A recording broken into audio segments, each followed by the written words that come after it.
مزید ویڈیوز کے لیے ہمارے چینل ہاؤس آف اسلام کو سبسکرائب کرنا نہ بھولیے۔ شکریہ۔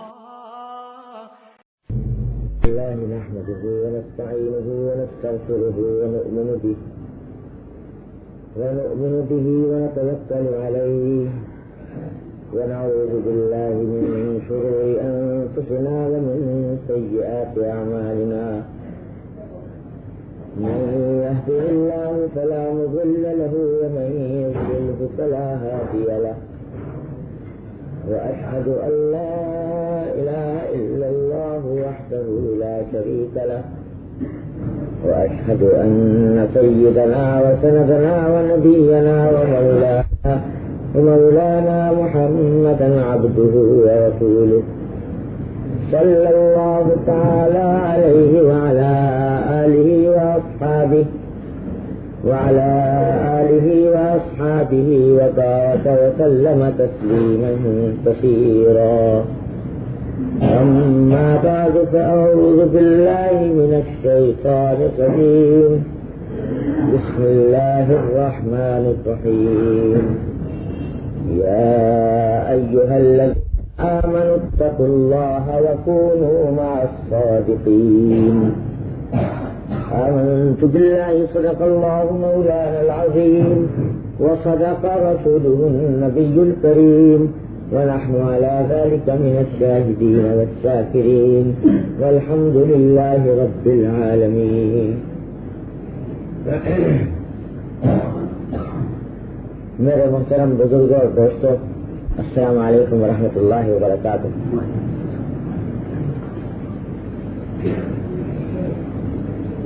آج آپ کے اس ملک میں آئے ہوئے تقریباً 1 ہفتہ ہونے کو ہے، اور اس عرصے میں اس ملک کے مختلف مقامات پر حاضری کا بھی اتفاق ہوا، اپنے مسلمان بھائیوں سے ملاقات کا بھی موقع ملا اور ان کے حالات دیکھنے اور سننے کی بھی نوبت آئی۔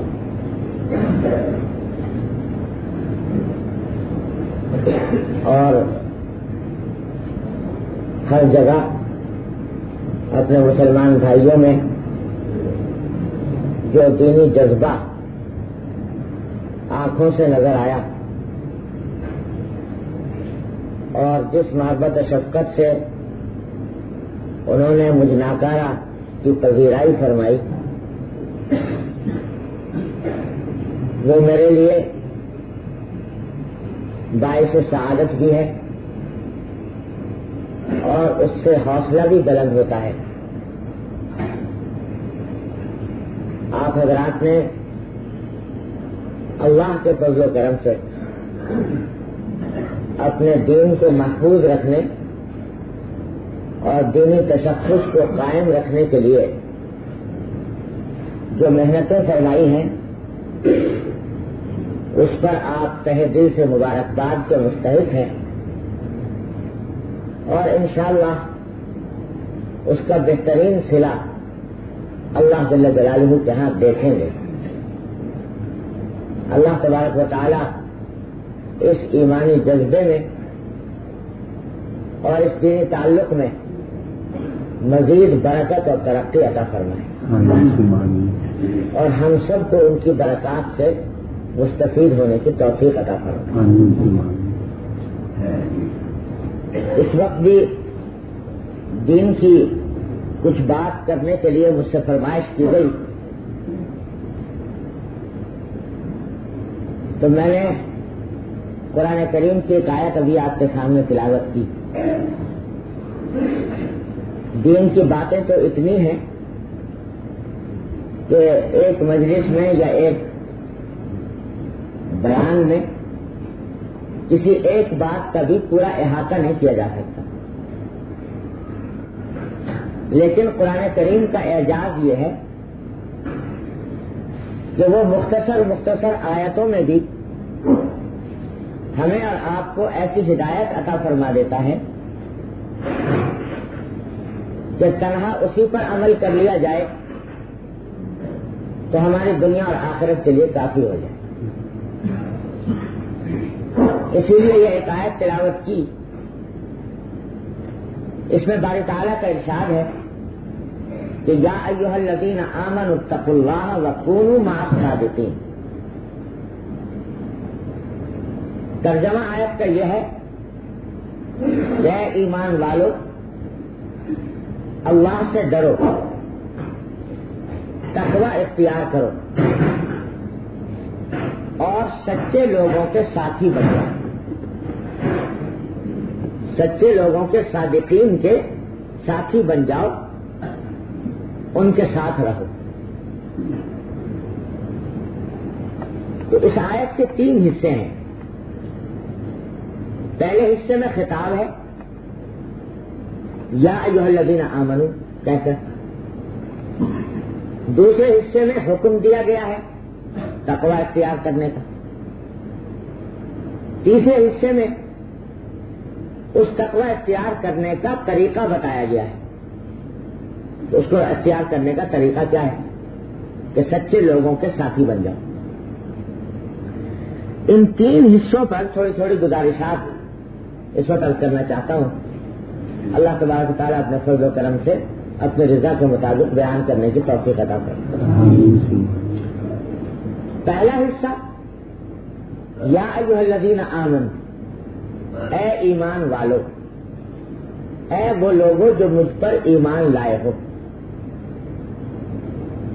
آپ نے دیکھا ہوگا کہ قرآن کریم میں جگہ جگہ اللہ تبارک و تعالیٰ مسلمانوں کو انہی الفاظ سے خطاب فرماتے ہیں. یا ایھا الذین آمنوا، یا ایھا الذین آمنوا، یا ایھا الذین آمنوا. قرآن مجید میں سینکڑوں جگہ پر آیا ہے. یہ عجیب پیارا انداز خطاب ہے جو مسلمانوں کے لیے اللہ جل جلالہ نے اختیار فرمایا.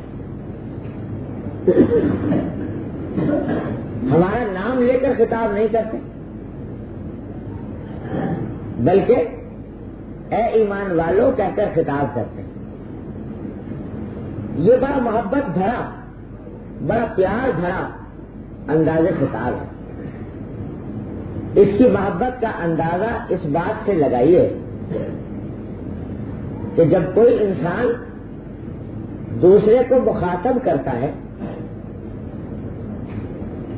دوسرے سے خطاب کرتا ہے، تو اس کے 2 طریقے ہوتے ہیں. ایک طریقہ تو یہ ہے کہ اس کا نام لے کر پکارے، اور ایک طریقہ یہ ہے کہ اس کے ساتھ اپنا جو رشتہ ہے اس رشتے کا حوالہ دے کر اس کو پکارے. جیسے ایک باپ ہے، ایک صورت تو یہ ہے کہ وہ اپنے بیٹے کو اس کا نام لے کر بلائے. فرض کرو کسی کے بیٹے کا نام زید ہے تو زید کہہ کر پکارے. اور دوسرا طریقہ یہ ہے کہ نام لیے بغیر اس کو بیٹا کہہ کر پکارے، بیٹا کہہ کر پکارے. تو آپ اندازہ لگائیے کہ دونوں میں کیا فرق ہے. ایک سعادت مند بیٹے کے لیے پہلے انداز خطاب کے مقابلے میں دوسرا انداز خطاب بڑا محبوب ہے، بڑا پیارا ہے. ایک بیٹے کو اپنے باپ کے نام، باپ کی زبان سے اپنا نام سن کر اتنا مزہ نہیں آئے گا جتنا بیٹا کہہ کر پکارے تو اس میں جتنا مزہ آئے گا، جتنا لطف آئے گا. کیونکہ یہاں جو خطاب کیا جا رہا ہے وہ اس رشتے کی بنیاد پر کیا جا رہا ہے جو باپ کا اس بیٹے کے ساتھ ہے. اس میں بڑا پیار ہے، اس میں بڑی مٹھاس ہے، اس میں بڑی لذت. اس کا اندازہ انہیں کو ہوتا ہے جن کو اپنے باپ سے محبت ہو، جن کو اپنے باپ سے محبت ہو انہیں کو اندازہ ہوتا ہے. مجھے یاد آیا کہ حضرت شیخ الاسلام علامہ شبیر احمد صاحب عثمانی رحمت اللہ علیہ، شاید آپ لوگوں نے نام سنا ہوگا، بہت بڑے عالم گزرے ہیں، بہت بڑے عالم. دیوبند کے محتمم بھی رہے، صدر مدرس بھی رہے، دور حدیث کے استاد رہے، دادیل میں بھی پڑھایا مدتوں، پھر پاکستان کی تحریک میں بڑا حصہ لیا، صحیح مسلم کی شرح لکھی، بڑے اونچے درجے کے عالم. اور میں نے ان کی زیارت اس وقت کی ہے جب میں بہت چھوٹا بچہ تھا. تو وہ کبھی کبھی ہمارے گھر تشریف لایا کرتے تھے. میرے والد ماجد حضرت مولانا مفتی محمد شفیع صاحب رحمۃ اللہ علیہ ان کے شاگرد تھے اور ساتھ کام بھی کرتے تھے. تو کبھی کبھی دینی مسائل پر گفتگو کرنے کے لیے ہمارے گھر میں تشریف لایا کرتے تھے. تو میری دادی صاحبہ وہ مولانا شبیر احمد صاحب عثمانی رحمۃ اللہ علیہ کی کوئی عزیز ہوتی تھی اور عمر میں اور رشتے میں ان سے بڑی تھی، علامہ شبیر احمد صاحب عثمانی رحمۃ اللہ علیہ. تو جب وہ آتے تو ہمیں ایک عجیب صورت لگتی تھی کہ جب وہ آ کر ہماری دادی کو کہتے السلام علیکم، تو ہماری دادی ان سے کہتی بیٹا وعلیکم السلام. تو ہمیں اتنا اچنبھا لگتا تھا کہ یہ تو اتنے بڑے بزرگ ہیں، ان کو ساری دنیا علامہ کہتی ہے، شیخ الاسلام کہتی ہے، ان کے ہاتھ چومتی ہے، ہماری دادی ان کو بیٹا کہتی. اچھا نہیں لگتا تھا. لیکن ایک دن علامہ فرمانے لگے، علامہ شبیر احمد صاحب عثمانی رحمۃ اللہ علیہ، کہ میں کبھی کبھی میرے والد سے خطاب کر کے کہنے لگے کہ میں کبھی کبھی آپ کے گھر صرف اس لیے آتا ہوں کہ ان کی زبان سے اپنے لیے بیٹا کا لفظ سن لوں، کیونکہ اب اس روئے زمین پر پوری دنیا میں مجھے بیٹا کہنے والا کوئی نہیں رہا. کوئی علامہ کہتا ہے، کوئی شیخ الاسلام کہتا ہے، کوئی حضرت کہتا ہے، کوئی مولانا کہتا ہے، کوئی شیخ کہتا ہے، کوئی کچھ کہتا ہے. تعظیم تکریم کرنے والے تو بہت ہیں، لیکن ان کانوں کو بیٹا کے لفظ کی مٹھاس سننے کے لیے اب اور کوئی موقع نہیں سوائے اس کے کہ میں آپ کی والدہ کے پاس آ سکوں، اس لیے آتا ہوں کبھی کبھی. تو یہ مٹھاس اس کو پتہ لگتی ہے جو سعادت مند ہو کہ اپنے باپ کے زبان سے بیٹا کا لفظ سن کے اس کو جو مٹھاس آتی ہے اس کا کوئی بیان کرنا ممکن ہے. تو اللہ جل جلالہ جب ہمیں خطاب کرتے ہیں مسلمانوں کو تو یہ کیا کر کے خطاب کر سکتے تھے کہ اے لوگو، یہ کیا کر کے خطاب کر سکتے تھے کہ اے آدم سے بیٹو، یہ بھی کہہ سکتے تھے کہ اے انسانوں. لیکن ہم سے خطاب کرتے ہوئے اللہ تعالیٰ لفظ استعمال کرتے ہیں یا ایھا الذین آمنو، اے ایمان والو. اس میں پیار ہے، اس میں مٹھاس ہے، اس میں عجیب محبت ہے. یہ ایسا ہی ہے جیسے کوئی باپ اپنے اولاد کو بیٹا کہہ کر پکارے. تو یہ الفاظ اس لیے استعمال کیے جاتے ہیں قرآن مجید میں تاکہ ہم اس بات کو محسوس کریں کہ یہ ہمیں بڑے پیار سے محبت سے پکارا جا رہا ہے، اور آگے جو بات کہی جا رہی ہے وہ محبت اور شفقت کی بات ہے، پیار کی بات ہے، خیر خواہی کی بات ہے. ایسی بات ہے کہ وہ ہمارے فائدے کی ہے. تو جہاں جہاں اللہ جل جلالہ یا ایھا الذین آمنو کہہ کر خطاب کرتے ہیں تو اشارہ اس بات کی طرف ہوتا ہے کہ ہم تمہیں محبت سے پکار رہے ہیں، محبت سے تمہیں کچھ سمجھا رہے ہیں، اس بات کو پلے باندھو، یاد رکھو. یہ ہے یا ایھا الذین آمنو کا مطلب. اب اس پیارے خطاب کے ساتھ جو حکم دیا ہم کو وہ یہ دیا کہ اتقوا اللہ، اتقوا اللہ. مشکل یہ ہے کہ اردو بیچاری بڑی تنگ دامن زبان ہے. اردو کے اندر بیچاری کے پاس الفاظ زیادہ نہیں ہے. اس واسطے عربی کے الفاظ کا صحیح ترجمہ اردو کے اندر بڑا مشکل ہوتا ہے، کیونکہ بیچاری تنگ دامن زبان ہے. اس واسطے ہمارے پاس کوئی اور چارہ نہیں. اتقوا اللہ کا ترجمہ یوں کرتے ہیں کہ اللہ سے ڈرو، اور کوئی ہمارے پاس اس کا متبادل لفظ اردو میں موجود نہیں. اللہ سے ڈرو، مجبوراً یہ ترجمہ کیا جاتا ہے. لیکن یہ یاد رکھیے کہ عربی زبان میں تقویٰ کا جو لفظ ہے اس میں اور اردو کے ڈرنے کے لفظ میں بڑا فرق ہے۔ عربی زبان تو بڑی وسیع زبان ہے، ذرا ذرا سے فرق سے اس میں الفاظ بدل جاتے ہیں، ذرا ذرا سے فرق سے معنی بدل جاتے ہیں۔ دیکھیے اردو میں ہم کہتے ہیں نا نیند، سونا، تو ہمارے پاس اس کے اگر لفظ ہیں اردو میں تو 2-3 ہوں گے مشکل سے۔ اونگنا کہیں گے، نیند کہیں گے، سونا کہیں گے اور کچھ نہیں، آگے چھٹی۔ عربی زبان میں نیند کے معنی کو ظاہر کرنے کے لیے 12 لفظ ہیں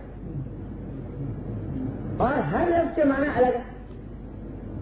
ہر لفظ کے بالکل ابتدا میں جب آدمی تو ہلکا سا دماغ کے اوپر ایک نشہ سا پیدا ہوتا ہے، اس کا الگ لفظ ہے۔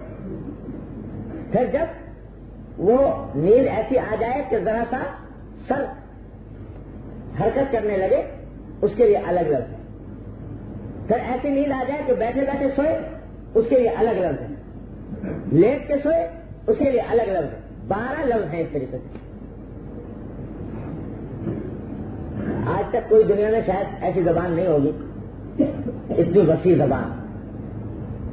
یہ جو گھوڑ دوڑ ہوتی ہے نا، گھوڑوں کی ریس لگائی جاتی ہے، تو اس میں اہل عرب کے ہاں یہ ہوتا تھا کہ جو گھوڑے اول آتے تھے ان کے 10 درجے ہوا کرتے تھے۔ 10 اول آئے، number 1، number 2، number 3، number 4، number 5، number 10۔ ہر گھوڑے کا، ہر نمبر پر آنے والے گھوڑے کا نام الگ ہے۔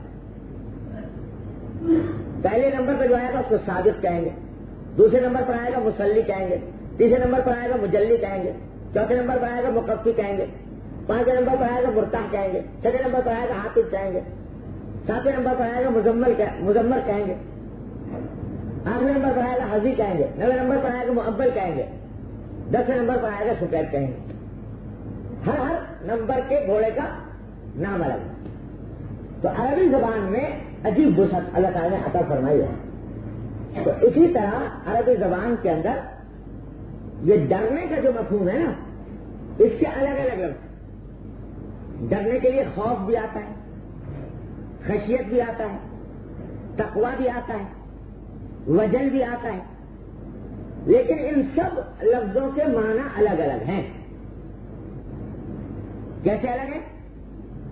دیکھو، ایک ڈرنا وہ ہوتا ہے جو کسی موذی چیز سے ہو۔ شیر سے ڈر رہا ہے آدمی، درندے سے، چیتے سے ڈر رہا ہے، سانپ سے ڈر رہا ہے، بچھو سے ڈر رہا ہے۔ یہ کیا ہے؟ یہ خوف ہے نا، یہ ڈر ہے۔ لیکن ڈر کس وجہ سے؟ اس وجہ سے کہ یہ موذی چیز ہے، مجھے تکلیف پہنچا دے۔ جن سے ڈر رہا ہے، چور سے ڈر رہا ہے، ڈاکو سے ڈر رہا ہے، تو اردو میں اس کو بھی ڈر کہتے ہیں۔ اور باپ سے ڈر رہا ہے تو اس کو بھی اردو میں ڈری کہتے ہیں۔ استاد سے ڈر رہا ہے، اس کو بھی ڈری کہتے ہیں۔ اللہ سے ڈر رہا ہے، اس کو بھی ڈری کہتے ہیں۔ بیچاری اردو میں ہر جگہ ایک ہی لفظ ہے، وہی نسخہ ہے، ہر جگہ وہی استعمال ہو جاتا ہے، اور کوئی لفظ ہے نہیں۔ عربی زبان میں جو تقویٰ کا لفظ ہے نا، تقویٰ، یہ اس ڈر کے لیے نہیں آتا جو کسی سانپ سے ہو، بچھو سے ہو، جو درندے سے ہو، موذی چیز سے ہو، اس کے لیے تقویٰ کا لفظ نہیں ہوتا۔ اس کے لیے تقویٰ کے معنی ہے وہ ڈر جو انسان کو کسی کی عظمت کی وجہ سے، کسی کی عظمت کی وجہ سے، کسی کی بڑائی کی وجہ سے جو ڈر ہوتا ہے اس کو کہتے ہیں تقویٰ۔ اور اگر وہ ڈر جو ہے اس کی ایذا رسانی کی وجہ سے ہے تو اس کو صرف خوف کہتے ہیں۔ اور تقویٰ اور خشیت بھی اسی میں داخل ہے، وہ کہا جاتا ہے اس ڈر کو جو کسی کی عظمت کی وجہ سے، محبت کی وجہ سے، تو اس کو کہتے ہیں تقویٰ اور خشیت۔ اس ڈر کی کیفیت اور ہوتی ہے، اس میں یہ نہیں ہوتا کہ کوئی مجھے مار دے گا، کوئی مجھے کھا جائے گا، کوئی مجھے تکلیف پہنچا دے گا، بلکہ کوئی عظیم ہستی ہوتی ہے، بڑی ہستی، اس کی عظمت کا تقاضا یہ ہوتا ہے کہ میں اس سے خوف کروں، ڈروں۔ دیکھو ایک باپ ہے، بڑا شفیق، بڑا مہربان، کبھی مارتا نہیں اولاد کو، لیکن سعادت مند اگر اولاد ہے تو اس کے دل پر اپنے باپ کا روب ہوتا ہے کہ نہیں ہوتا؟ ہوتا ہے۔ باپ کے سامنے کوئی ایسا کام کرتے ہوئے دل آمادہ نہیں ہوتا، حالانکہ جانتا ہے کہ اگر میں یہ کام کروں گا تو باپ مجھے مارے گا نہیں، اس لیے کہ مارنے کی عادت ہی نہیں اس کی، ساری عمر نہیں مارا، اب کیا مارے گا؟ مارنے کی عادت نہیں، لیکن دل پر کیونکہ اس کی عظمت ہے، اس کی محبت ہے، تو خیال یہ ہوتا ہے کہ ایسا نہ ہو کہ میرا کوئی کام اس کی مرضی کے خلاف ہو جائے، اس کی مرضی کے خلاف ہو جائے گا تو یہ میرے لیے بہت بری بات ہوگی کہ اتنا شفیق باپ ہے، اتنا مہربان باپ ہے اور اس کی مرضی کے خلاف نہیں۔ میں اپنی بات بتاتا ہوں آپ، میرے والد ماجد حضرت مفتی محمد شفیع صاحب قدس اللہ تعالیٰ سے رہو، اللہ تعالیٰ ان کے درجات بلند فرمائے، ساری زندگی مجھے یاد نہیں مجھے کبھی مارا ہو، سوائے ایک مرتبہ کے بچپن میں ایک تھپڑ لگایا بس، اور ساری عمر کبھی نہیں مارا، بچپن میں ایک مرتبہ مارا، وہ بھی ایک تھپڑ، تو پتا تھا ہمیشہ ساری زندگی کہ کبھی نہیں ماریں گے، لیکن مجھے یاد ہے کہ جب ان کے کمرے کے قریب سے گزرتا تھا، کمرے میں داخل ہونا تو ڈر گیا، کمرے کے قریب سے بھی گزرتا تھا تو دل پر ایک روب طاری ہوتا تھا کہ میں کسی بڑے کے پاس سے گزر رہا ہوں، کہیں ایسا نہ ہو کہ میری کوئی ادا ان کی مرضی کے خلاف ہو جائے۔ تو جو عاشق ہوتا ہے نا کسی کا، محب ہوتا ہے، محبت کرنے والا ہوتا ہے، وہ سزا سے اتنا خوف نہیں کھاتا، وہ خوف اس بات سے کھاتا ہے کہ میرے محبوب کی مرضی کے خلاف کوئی کام نہ ہو جائے۔ ڈر اس کو ہوتا ہے، ڈر اس کی سزا سے زیادہ اس کی ناراضی کا ہوتا ہے، چاہے یہ کہیں ناراض نہ ہو جائے، اس کی طبیعت پر میری طرف سے کدورت نہ آ جائے، میل نہ آ جائے، کیونکہ اگر ذرا سا بھی میل آ گیا تو ایک سعادت مند اولاد کے لیے وہ بڑی ہی قیامت کی بات ہے، قیامت کی بات ہے۔ اگر اولاد سعادت مند ہے اور معلوم ہو کہ باپ کے دل پر میل ہے میری طرف سے، اس کو نیند نہیں آتی، تو تقویٰ کا لفظ جب اللہ کے لیے استعمال ہوتا ہے اتقوا اللہ، تو اس کے معنی کیا ہے؟ اس کے معنی یہ ہے کہ اللہ کی عظمت کی وجہ سے، اس کی محبت کی وجہ سے، اس کا روب دل پر ہو کہ میرا کوئی کام، میری کوئی ادا اس کی مرضی کے خلاف، اس کی وہ ایسا میرا مالک و خالق ہے کہ ہر آن نعمتوں کی بارش اس کی طرف سے میرے اوپر برس رہی ہے۔ تصور کرو کیا کیا نعمتیں اللہ تبارک و تعالیٰ عطا فرما رہے ہیں، صبح سے لے کے شام تک ان کی نعمتوں میں پل رہا ہے انسان، اور اللہ کی طرف سے یہ نعمتیں برس رہی ہیں۔ تو تقویٰ کے معنی یہ ہے کہ جو ذات میرے اوپر اتنا انعام کر رہی ہے، اتنے احسانات کر رہی ہے، تو میں اگر کوئی ایسا کام کروں جو اس کی مرضی کے خلاف ہو، اس کی چاہت کے خلاف ہو، تو یہ بڑی ناشکری ہوگی، میں بڑا ہی بدنصیب ہوں گا، بہت برا ہوں گا کہ ایسے منعم حقیقی کے انعامات کا ایسا بدلہ دیا، اس کی مرضی کے خلاف تھا۔ یہ ہے تقویٰ۔ تو ڈر سزا سے زیادہ اس بات کا ہے کہ اس عظیم ذات کی مرضی کے خلاف کام نہ ہو، اس عظیم ذات کی مرضی کے خلاف کام نہ ہو، اس کا نام ہے تقویٰ۔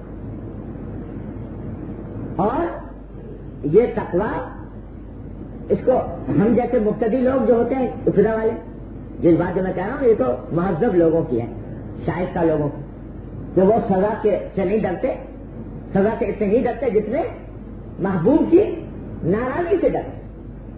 لیکن جو ناشائستہ انگھڑ مجھ جیسے، تو ان کے لیے بعض اوقات سزاؤں کا بھی ذکر آ گیا، تم یہ کرو گے تو جہنم ہوگی، جو ہوگا وہ ہوگا، سزائے بھی۔ لیکن جس کا تعلق اللہ جل جلالہ سے جڑا ہوا ہو، محبت کا تعلق ہو، تعظیم کا تعلق ہو، اس کے لیے در حقیقت سب سے بری سزا یہ ہے کہ اللہ تبارک و تعالیٰ اس سے ناراض ہے۔ چنانچہ بہت سی حدیثوں میں نبی کریم صلی اللہ علیہ وسلم نے فرمایا کئی گناہوں کے بارے میں، متعدد گناہوں کے بارے میں یہ فرمایا، یہ نہیں فرمایا کہ یہ گناہ کرو گے تو اس میں جہنم کا فلاں عذاب ہوگا، بلکہ یہ فرمایا کہ لا ينظر الیہ اللہ یوم القیامہ، قیامت کے دن اللہ تعالیٰ اس کو دیکھے گا بھی نہیں۔ تو بندے کے لیے ایک مطیع اور فرما بردار بندے کے لیے یہ سزا کہ مجھے دیکھا نہیں، میری طرف التفات نہیں کیا، یہ سزا آپ کی سزا سے بھی زیادہ بڑی سزا۔ جیسے ایک طاقت مند بیٹا ہو نا، وہ اگر باپ مارے تو اس کی اتنی تکلیف اس کو نہیں ہوتی بات، لیکن اگر باپ بول چال بند کر دے، بات نہیں کر رہا، دیکھتا نہیں اس کی طرف، اس کی تکلیف ماں کی تکلیف سے زیادہ ہوتی۔ تو تقویٰ نام ہے اس بات کا کہ اللہ جل جلالہ کی مرضی کے خلاف کام نہ ہو، یہ ایک دل میں خلش پیدا ہو جائے، یہ ایک دل میں کانٹا پیدا ہو جائے، ہر کام کرتے وقت آدمی کے دل میں یہ خیال پیدا ہونے لگے کہ یہ کام جو میں کرنے جا رہا ہوں یہ میرے مالک کی مرضی کے خلاف تو نہیں، کہیں ایسا تو نہیں کہ وہ مجھ سے ناراض ہو، کہیں ایسا تو نہیں کہ میرے اس عمل سے باری تعالیٰ کی خفگی مجھے حاصل ہو جائے، یہ خلیج دل میں پیدا ہو جائے تو اس کا نام ہے تقویٰ، یہ ہے تقویٰ، یہ خلیج کا کہ ان کی موجودگی میں کیسے کروں، وہ مجھے دیکھ رہے ہیں اور یہ کام ان کے مرضی کے خلاف ہے، تو ان کی موجودگی میں کیسے کروں، یہ جب خیال پیدا ہو جائے تو کیا ہوتا ہے، اس کا نام تقویٰ ہے۔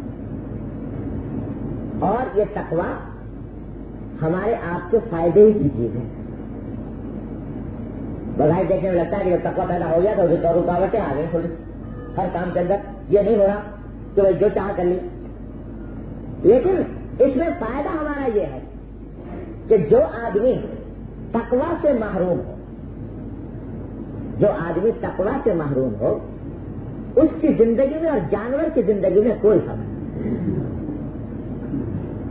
جانور ہے نا، اس کو کھانا ہے تو کھانے کے لیے اس کو کسی ادب آداب کی ضرورت نہیں، جو جی چاہے گا کھائے گا، جہاں سے جی چاہے گا منہ مار دے گا، اس کو اس کی فکر نہیں کہ میں جہاں منہ مار رہا ہوں وہ کسی اور کا کھیت ہے، کسی اور کا باغ ہے، کسی اور کا درخت ہے، جہاں اس کو ہری ہری نظر آئی اس نے منہ مارنا شروع کر دیا، اس کو کوئی قید، کوئی پابندی، کوئی شرط نہیں، پینے کو نہیں چاہا جو میرا پی لیا، گندا ہو، ناپاک ہو، کسی اور کی ملکیت کا ہو، اس کے دل کوئی اس بات کا شعور اور احساس نہیں کہ میں جو پی رہا ہوں وہ پینے کی چیز بھی ہے کہ نہیں، جو کھا رہا ہوں وہ کھانے کی چیز بھی ہے کہ نہیں، اس کو تو کھانا اور پینا ہے۔ دل میں جی میں آ گیا کیا کسی نے لڑوں، لڑ بیٹھا، جی میں آ گیا کسی کو ماروں، مار بیٹھا، کوئی روک نہیں، کوئی ٹوک نہیں، کوئی جو جی میں آ رہا ہے کر رہا۔ اگر تقویٰ نہ ہو اور تقویٰ کی خلیش اور تقویٰ کی رکاوٹ دل میں نہ ہو تو بتاؤ انسان میں اور جانور میں کیا تھا؟ انسان بھی وہی کام کر رہا ہے جو جی میں آ رہا ہے کر رہا ہے، جس کی طرف خواہش پیدا ہو رہی ہے کر رہا ہے، یہ دیکھے بغیر کہ یہ خواہش اور یہ طلب جو دل میں پیدا ہو رہی ہے یہ واقعی پیدا ہونی چاہیے کہ نہیں، اللہ کی مرضی کے مطابق ہے کہ نہیں۔ تو تقویٰ جو ہے وہ ہمیں اور آپ کو انسان بناتا ہے، جس میں تقویٰ نہیں وہ انسان ہے، جس میں تقویٰ نہیں وہ بندہ ہے۔ تقویٰ ہمیں آپ کو انسان بناتا ہے، انسان کی شرافت عطا کرتا ہے، انسان کی عظمت عطا کرتا ہے، اور تقویٰ نہ ہو تو انسان ایک جانور ہے، جرائم، بدعنوانیاں، فحاشیاں اور یانیاں، بدتمیزیاں، بد تہذیبیاں، سب تقویٰ کے نہ ہونے سے پیدا ہوتا۔ تقویٰ پیدا ہو جائے تو کوئی گناہ نہ، کوئی جرم نہ، کوئی کسی کا حق نہ مارے، کوئی کسی کو تکلیف نہ پہنچائے۔ اس واسطے کہ ہر وقت دل میں جو بھی آ رہا کر رہا ہے، جس کی طرف خواہش پیدا ہو رہی ہے کر رہا ہے، یہ دیکھے بغیر کہ یہ خواہش اور یہ طلب جو دل میں پیدا ہو رہی ہے یہ واقعی پیدا ہونی چاہیے کہ نہیں، اللہ کی مرضی کے مطابق ہے کہ نہیں۔ تو تقویٰ جو ہے وہ ہمیں اور آپ کو انسان بناتا ہے۔ جس میں تقویٰ نہیں وہ انسان نہیں، جس میں تقویٰ نہیں وہ بندہ ہے۔ تقویٰ ہمیں آپ کو انسان بناتا ہے، انسان کی شرافت عطا کرتا ہے، انسان کی عظمت عطا کرتا ہے۔ اور تقویٰ نہ ہو تو انسان ایک جانور ہے، جرائم، بدعنوانیاں، فحاشیاں، عریانیاں، بدتمیزیاں، بد تہذیبیاں، سب تقویٰ کے نہ ہونے سے پیدا ہوتا۔ تقویٰ پیدا ہو جائے تو کوئی گناہ نہ، کوئی جرم نہ، کوئی کسی کا حق نہ مارے، کوئی کسی کو تکلیف نہ پہنچائے۔ اس واسطے کہ ہر وقت دل میں یہ کانٹا لگا ہوا ہے کہ میرا اللہ مجھے دیکھ رہا ہے۔ میں واقعہ سنایا کرتا ہوں کہ حضرت فاروق اعظم رضی اللہ تعالیٰ عنہ ایک مرتبہ جب خلیفہ بن گئے، امیر المومنین، آدھی سے زیادہ دنیا پر حکومت اور دوسری طاقتیں ان کے نام سے لفظ براندام، اس حالت میں ایک مرتبہ سفر پر نکلے، کہیں جا رہے ہیں، تو جاتے ہوئے سفر کی حالت میں بھوک لگی، کھانے کی حاجت پیدا ہوئی۔ اب وہ ہوٹلوں کا، ریسٹورینٹوں کا زمانہ اٹھا ہے کہ جا کر ہوٹل میں بیٹھ جائے اور کھانا کھا لے، تو کوئی کھانے کا سامان جو ساتھ لیا تھا ختم ہو گیا۔ آس پاس نظر دوڑائی تو بکریوں کا ایک گلہ چل رہا تھا، کوئی چرواہا اپنی بکریاں چلا رہا تھا۔ سوچا کہ ایک چرواہے سے جا کر کوئی دودھ لے لو، دودھ پی کر اپنی بھوک مٹا لو۔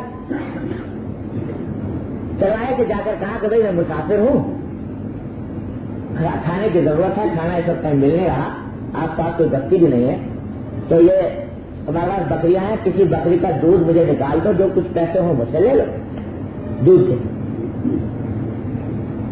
چرواہے نے کہا کہ جناب میں ضرور آپ کو دودھ دے دیتا، آپ مسافر ہیں، لیکن مسئلہ یہ ہے کہ یہ بکریاں میری نہیں، بکریاں کسی اور کی، اور جس کی بکریاں ہیں اس سے مجھے چرانے کے لیے دی ہیں، میرے پاس امانت، تو میں کیونکہ اس کا مالک نہیں، لہذا نہ اس کا دودھ کسی کو ہدیت کر سکتا ہوں نہ بیچ سکتا ہوں۔ تو حضرت فاروق اعظم رضی اللہ تعالیٰ عنہ کبھی کبھی امتحان لیا کرتے تھے نا لوگوں کا۔ فاروق اعظم نے اس چرواہے سے کہا کہ میاں میں تمہیں ایک بڑا اچھا نسخہ بتاتا ہوں، اس پر تم عمل کر لو تو تمہارا بھی فائدہ میرا بھی فائدہ۔ کیا تو ایسا کرو کہ دودھ مجھے نہ بیچو، اس لیے کہ دودھ اگر بیچ دیا تو کم ہو جائے گا دودھ، مالک پوچھے گا کہاں گیا تو تمہیں پریشانی ہوگی۔ ایسا کرو کہ ایک بکری مجھے بیچ اور وہ بکری مجھ سے پیسے لے لو اس سے، اس میں میرا فائدہ تو یہ ہے کہ بکری میرے پاس رہے گی سارے سفر میں، جب بھی ضرورت ہوگی دودھ نکال کے پی لوں گا۔ تمہارا فائدہ یہ ہے کہ جب مالک کے پاس پہنچو پوچھے وہ کہ بکری کہاں گئی تو کہتے ہیں بھیڑیا کھا گیا، تو بھیڑیا تو ہر روز بکریوں کو کھاتا ہی رہتا ہے، اس لیے مالک کو یقین کرنے میں کوئی تعامل نہیں ہوگا، تمہارے پیسے ہرے ہو جائیں گے اور مجھے بکری مل جائے۔ یہ کر تو چرواہا سنتے ہی جس وقت انہوں نے کہا کہ تم مالک سے یہ کہہ دینا کہ بکری کو بھیڑیا کھا گیا، سنتے ہی بے ساختہ اس کی زبان پر جو کلمہ آیا وہ یہ تھا کہ یا ھذا فأین اللہ، ارے کہ تم مجھے مشورہ دے رہے ہو تم ایسا کر لو، تو بتاؤ اللہ کہاں گیا؟ اللہ کہاں گیا؟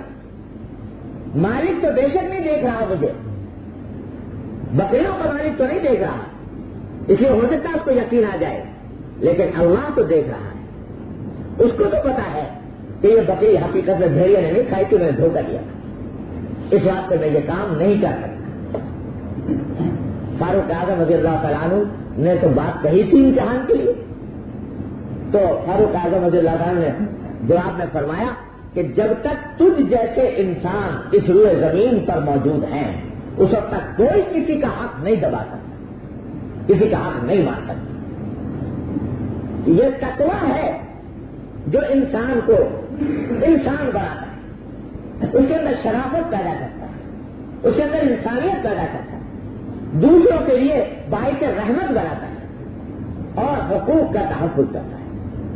آج ساری دنیا کے اندر تحفظ حقوق کا ایک بازار گرم ہے، انجمن تحفظ حقوق فلاں، انجمن تحفظ حقوق فلاں، تحفظ حقوق نسواں، تحفظ حقوق مزدوراں، تحفظ حقوق فلاں فلاں، ایک ہر جگہ دیکھو جماعتیں بنی ہوئی، فلاں کے حقوق فلاں کے حقوق بن گئے، اور حق کسی کا محفوظ نہیں۔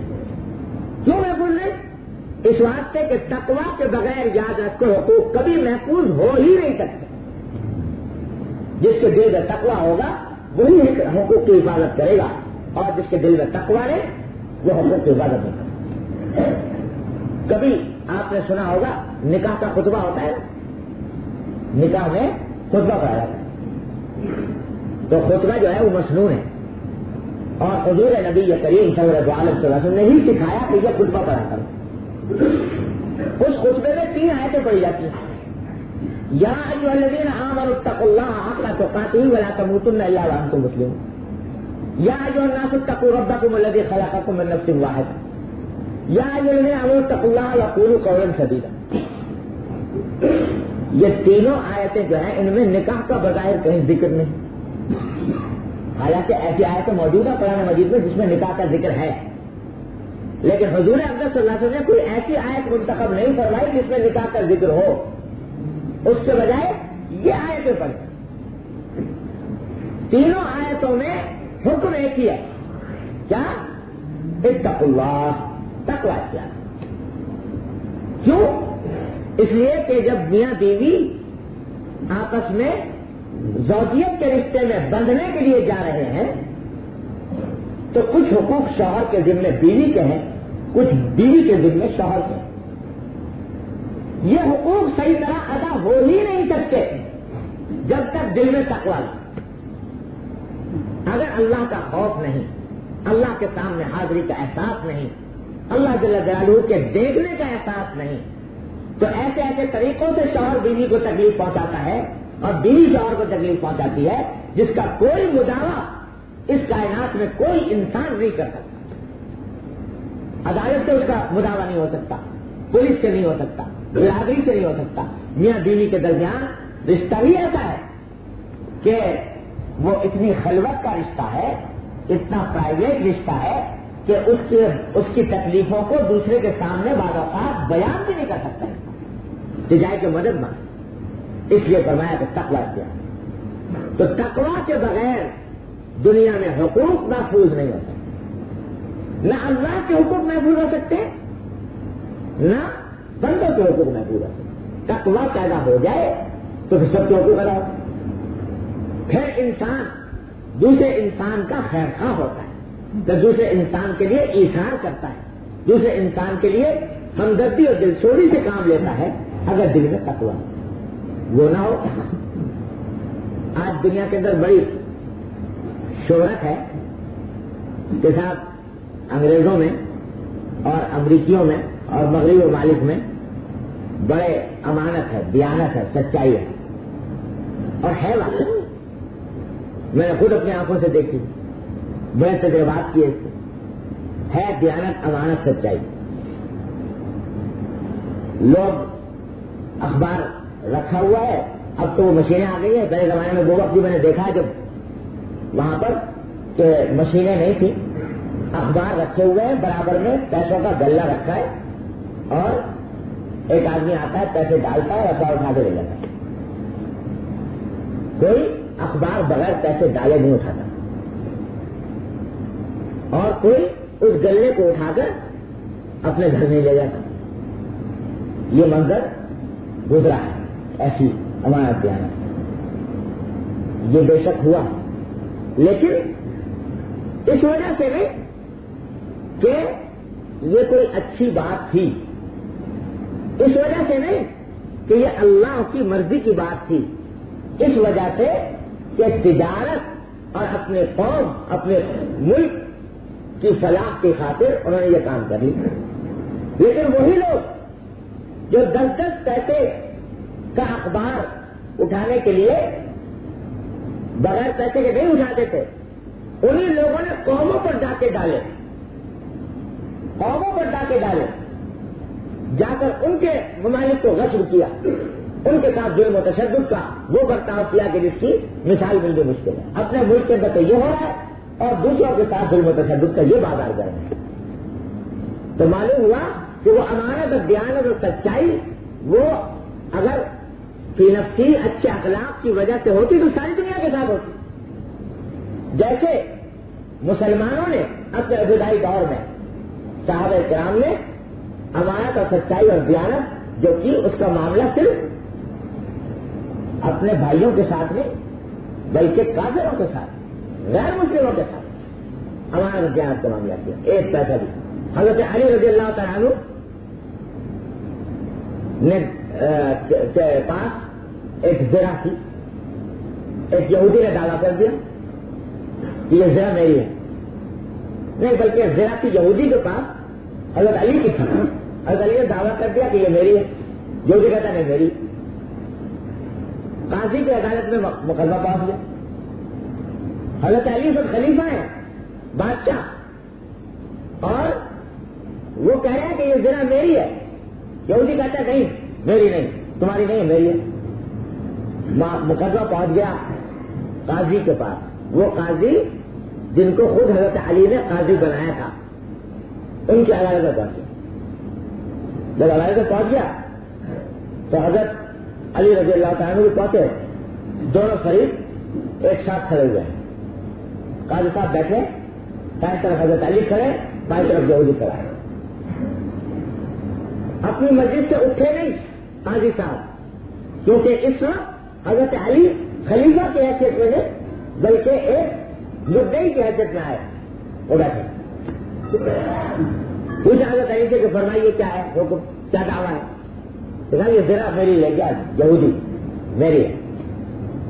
تو حضرت قاضی نے کہا کہ اچھا گواہ لائیے اس کو، آپ کی ہے، آپ کی زرہ ہونے پر گواہ چاہیے.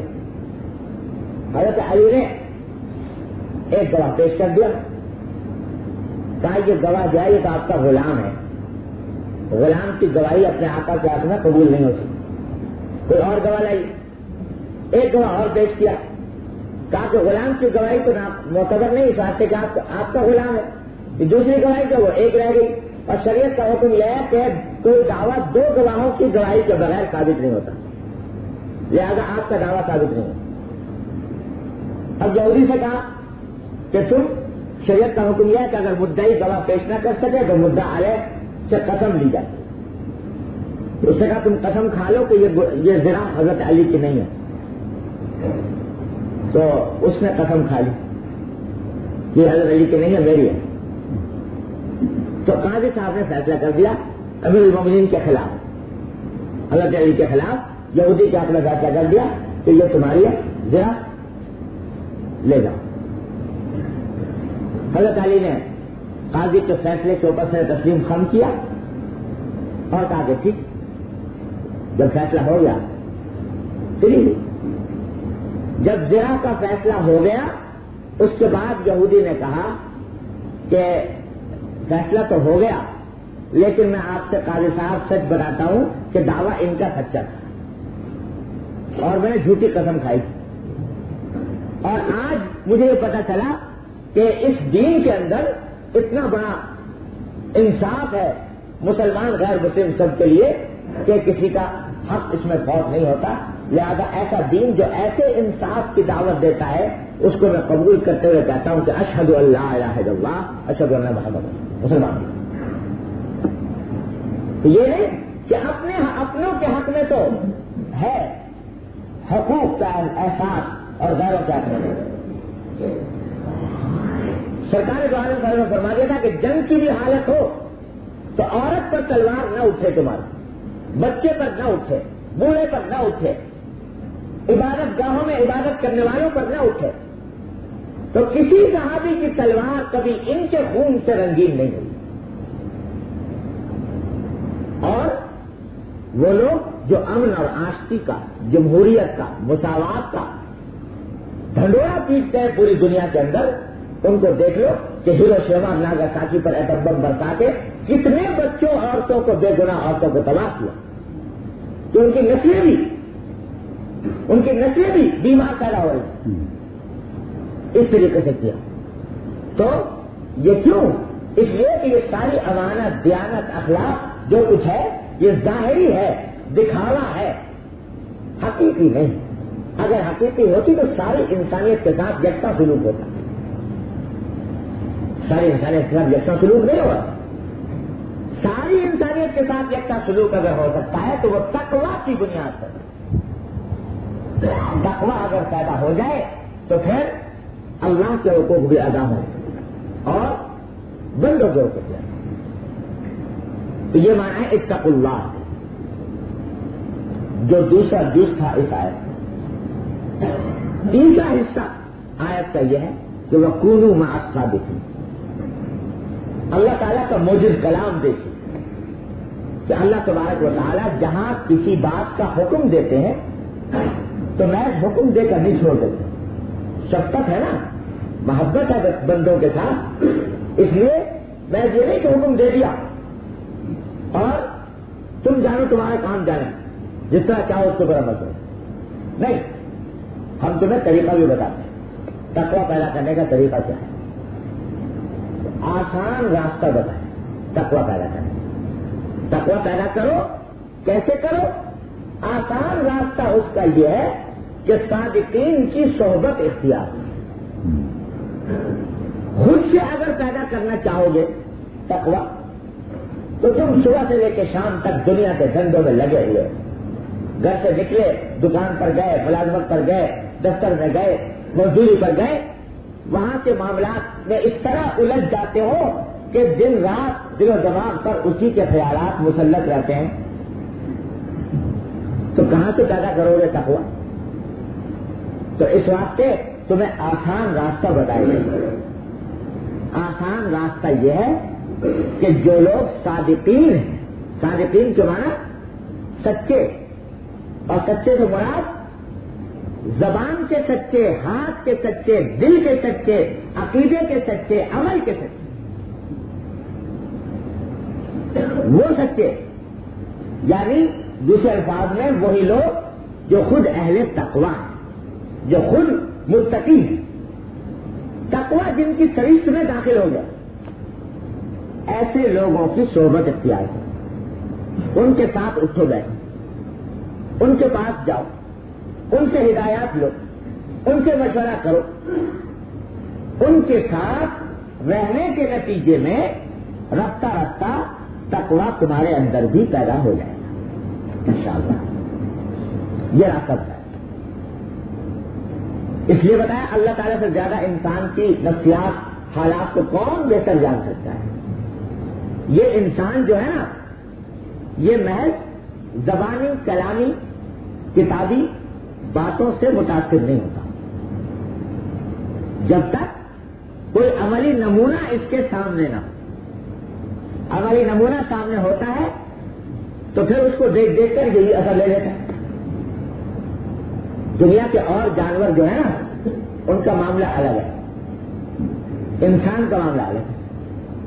اور جانوروں کا حال یہ ہے کہ مرغی کے پیٹ سے انڈا نکلا، انڈے میں سے چوزا نکلا، ابھی چوزا نکلا انڈے میں سے، اور اسی وقت اسے دانا پٹکنا شروع کر دیا. دانا پٹکنا شروع کر دیا. دانا کٹکنے کے لیے، کھانے کے لیے اس کو کسی مربی کی، معلم کی، استاد کی، انسٹرکٹر کی ضرورت نہیں۔ مچھلی کا بچہ تالاب میں پیدا ہوا، پیدا ہوتے ہی تیرنا شروع کر دیا، اس کو تیراکی سکھانے کے لیے کسی استاد کی ضرورت نہیں۔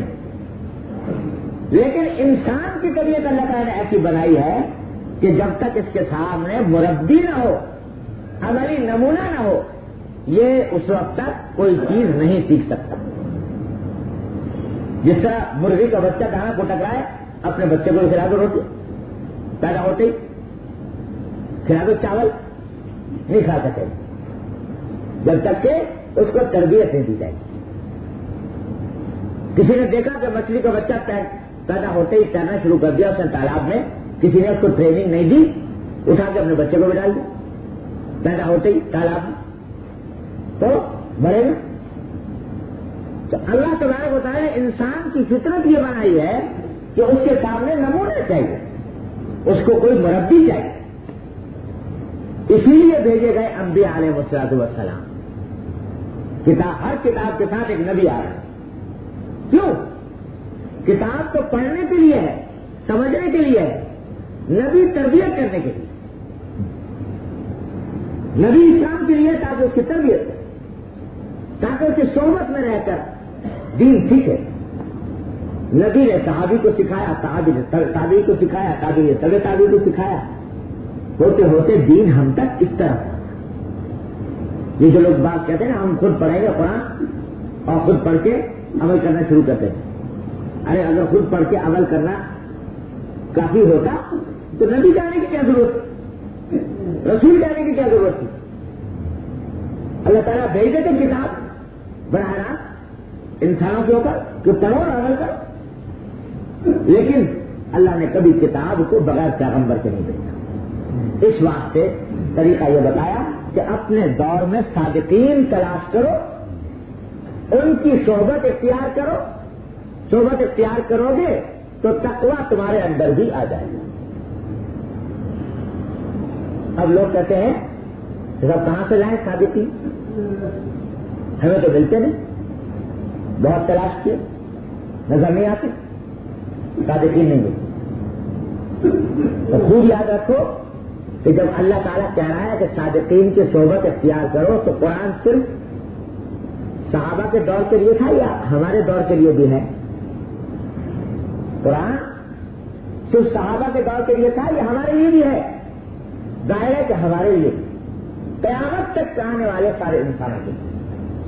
تو جب وہ کہہ رہا ہے کہ صادقین کی صحبت اختیار کرو تو معلوم ہے ساتھ ساتھ خوشخبری ہے کہ قیامت تک صادقین موجود رہیں گے۔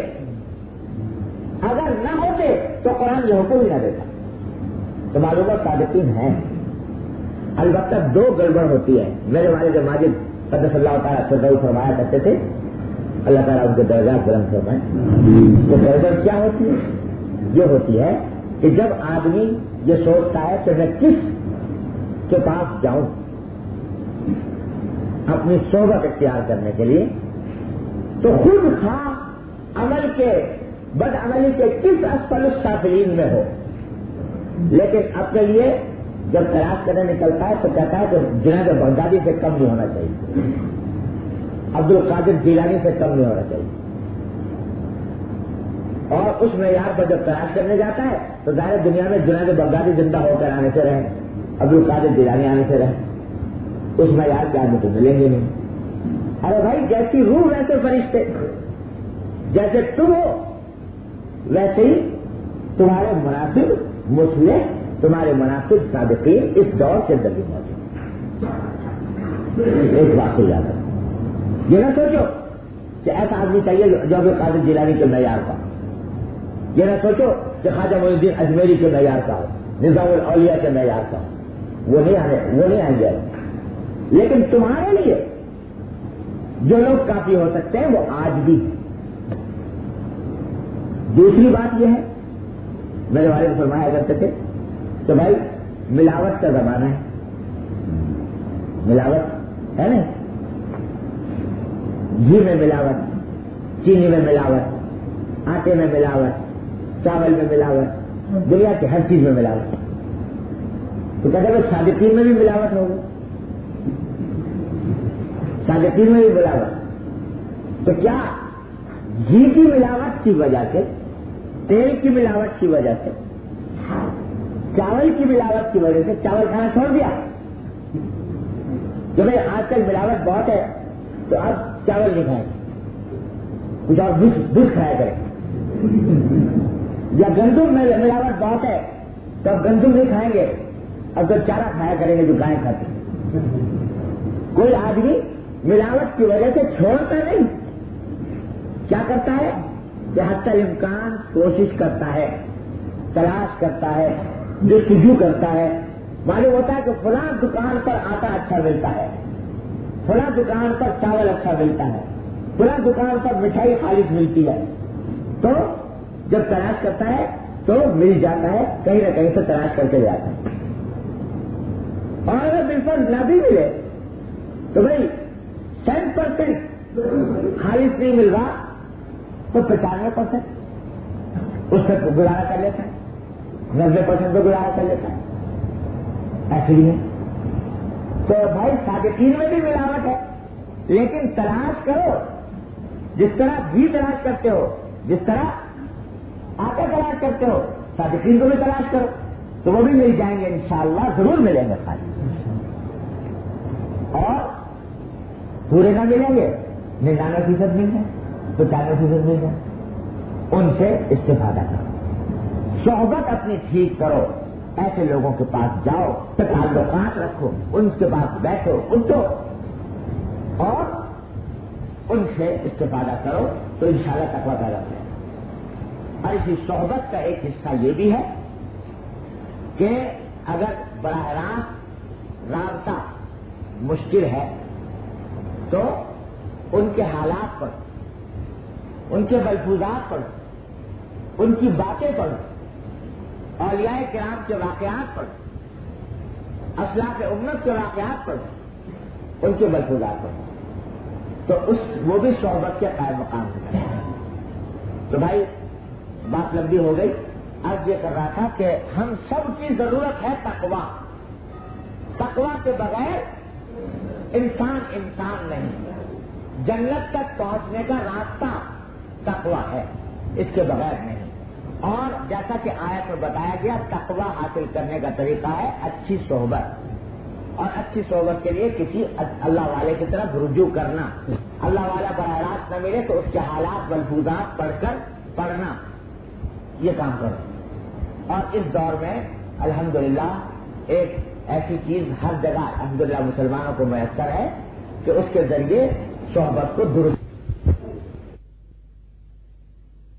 تبلیغ تو بعد کی بات ہے، اس کا پہلا فائدہ یہ ہے کہ آدمی نیک لوگوں کی صحبت میں کچھ دن گزارنے کا موقع مل جاتا ہے۔ جب تم نکلے نا تبلیغ کے لیے تو نام تو تبلیغ ہے، لیکن حقیقت میں وہ اپنی تربیت